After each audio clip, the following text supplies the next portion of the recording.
Ready.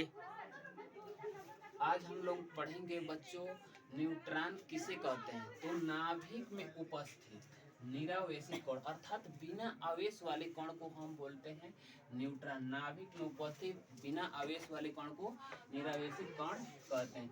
इसे N से प्रदर्शित करते हैं। इसकी खोज कैसी है? तो इसकी खोज बेरिलियम धातु पर अल्फा कणों की बौछार द्वारा की है। देखिए यहाँ पर बेरिलियम धातु पर अल्फा कणों का बौछार हुआ है, तो कार्बन और फिर से न्यूट्रॉन यहाँ पर आया हुआ है। न्यूट्रॉन हमको प्राप्त हुआ है। इसको याद कैसे करते हैं? तो यहाँ पर देखिए, यहाँ पर 4 इसका क्रमांक, इसका 9 है, इसका 2 है, इसका 4 है। तो 9 4 13, 4 2 6। तो देखिए 6 4 तो 6 हो रहा था, यहाँ पर 6 हो गया तो कार्बन, ये 12 हो गया, ये न्यूट्रॉन हो गया। आगे चलते हैं, अल्फा कोण आखिर किसे कहते हैं? तो हीलियम के नाभिक को, देखिए ये हीलियम है, तो हीलियम के केवल नाभिक को अल्फा कोण कहते हैं। हीलियम के नाभिक को अल्फा कोण कहते हैं। दूसरी बात आती है न्यूट्रॉन के गुण। ये नाभिक में उपस्थित निरावेशित कण होते हैं। और दूसरी लाइन में इसी की व्याख्या कर देते हैं, अर्थात इन पर आवेश क्या होता है? शून्य होता है। उसके बाद यह विद्युत तथा चुंबकीय क्षेत्र में विक्षेपित नहीं होते हैं, क्योंकि इन पर कोई आवेश नहीं होता है तो विक्षेपित नहीं होंगे, सीधी सीधी बात है।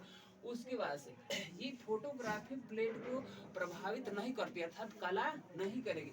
इसके E/m का मान शून्य होता है। न्यूट्रॉन का द्रव्यमान 1.6749 × 10⁻⁻27 kg होता है। अब आते हैं परमाणु मॉडल। परमाणु मॉडल का अर्थ क्या है?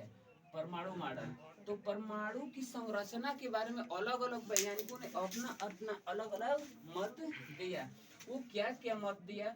जैसे वैज्ञानिक थॉमसन का परमाणु मॉडल, या इसे थॉमसन का तरबूज मॉडल भी कहते हैं। इसे तरबूज मॉडल इसलिए कहते हैं कि तरबूज पर संकल्पना किया गया था। जिस प्रकार तरबूज में दबे हुए बीज रहते हैं और एक समान लाल भाग रहता है, उसी तरह कहा गया कि ठीक परमाणु भी उसी तरह दबे हुए बीज को इलेक्ट्रॉन की तरह माना गया और एक समान लाल भाग को कहा गया कि ये प्रोटॉन है। तो ये इलेक्ट्रॉन और प्रोटॉन थॉमसन के अनुसार 2 भागों से मिलकर के बने होते हैं, अर्थात 2 कणों से मिलकर के बने होते हैं परमाणु, इलेक्ट्रॉन और प्रोटॉन।